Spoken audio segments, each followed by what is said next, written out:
কুমাৰীকাটাৰ বুকত 1999তে কুমাৰীকাটা সংগীত বিদ্যালয়ে সন্মানীয় আমাৰ অধ্যক্ষ দীপক মৈদৰ তত্ত্বাৱধানত জন্ম লৈছিল।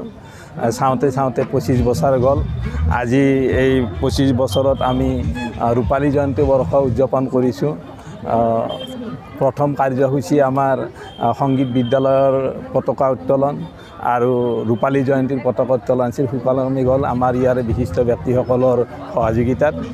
কুমাৰীকাটা ৰাইজৰ আশীৰ্বাদ মৰমত আজি এই অনুষ্ঠানটোৱে 25 বছৰত খোজ দিলে আৰু ইয়াৰ পৰা আমাৰ এই ছাত্ৰ ছাত্ৰীখিনিয়ে বহুত উপকৃত হৈছে। সংগীতৰ জগতখনত বহুত ল'ৰা ছোৱালীয়ে সংগীত জগতখনত প্ৰতিষ্ঠা কৰিব পাৰিছে।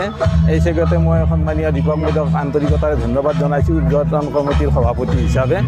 এইখিনি কালি 4 বজাৰ পৰা আছে আমাৰ বিভিন্ন ধৰণৰ আকৰ্ষণীয় কাৰ্যসূচী আছে আৰু মই আশা কৰিছোঁ আমাৰ এই অঞ্চলৰ ৰাইজৰ সকলোখিনিৰে আমি সহায় সহযোগিতা পাম বুলি।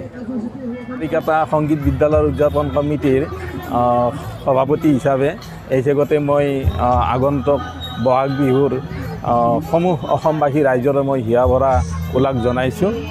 সকলোৰে ভাল হওক দিনবোৰ, এয়াই আশা কৰিছোঁ। কুমাৰীকাটা সংগীত বিদ্যালয় স্থাপনৰ আমাৰ 25টি বছৰ। এই 25টি বছৰ নানা ঘাট প্ৰতিঘাতৰ মাজত আমি আহি আজিৰ দিনটোত উপনীত হৈছোঁ। আমি সফল হৈছোঁ। আচলতে 25 বছৰ আমাৰ কুমাৰীকাটা অঞ্চলত এটা অনুষ্ঠান বৰ্তাই ৰখা ইমান সহজ কথা নহয়। তাৰে মাজত সংগীতৰ নিচিনা সংগীত, নৃত্য, তবলা, গীটাৰ আদি আমাৰ গোটেইখিনি আৰ্ট, চিত্ৰাংকন গোটেইখিনি আমাৰ ইয়াত মানে শিকোৱা হয়। তাৰ মাজত আমাৰ বিভিন্ন ল'ৰা ছোৱালী বিভিন্ন ঠাইৰ পৰা আহে, বহু দূৰ দূৰণিৰ পৰা আমাৰ ল'ৰা ছোৱালীখিনি আছে। ৰাইজৰ সহযোগ আমাৰ প্ৰতি যথেষ্ট আছে, ভাল পাইছোঁ। আমাৰ কুমাৰীকাটা সংগীত বিদ্যালয়, আমি জনাত কুমাৰীকাটা সংগীত বিদ্যালয় আমাৰ বাক্সা ডিষ্ট্ৰিক্টৰ ভিতৰতে অলপ মানে অলপ গৌৰৱ। আমাৰ ডাঙৰ হিচাপত আমি মানে জানো আৰু আমাৰ সংগীত বিদ্যালয়ত যথেষ্ট ল'ৰা ছোৱালী আছে। মোটামুটি 200 ল'ৰা ছোৱালী আছে আমাৰ সংগীত বিদ্যালয়ৰ আণ্ডাৰত এতিয়া বৰ্তমান শিক্ষা আহৰণ কৰি আছে বিভিন্ন বিষয়ত। আমাৰ মাজৰ পৰাই বহুতো ল'ৰা ছোৱালী মানে এতিয়া বহুত ভাল মানে আৰ্টিষ্ট হৈ ওলাইছে। জীৱন নিৰ্বাহ কৰাৰ কাৰণে তাৰমানে সংগীতে দিয়ে পেচা হিচাপে লৈ লৈছে বহুত কেইজনেও। তাৰে মাজত কুমাৰীকাটা ৰাইজৰ আমাৰ বহুত আশীৰ্বাদ আছে আমাৰ ওপৰত।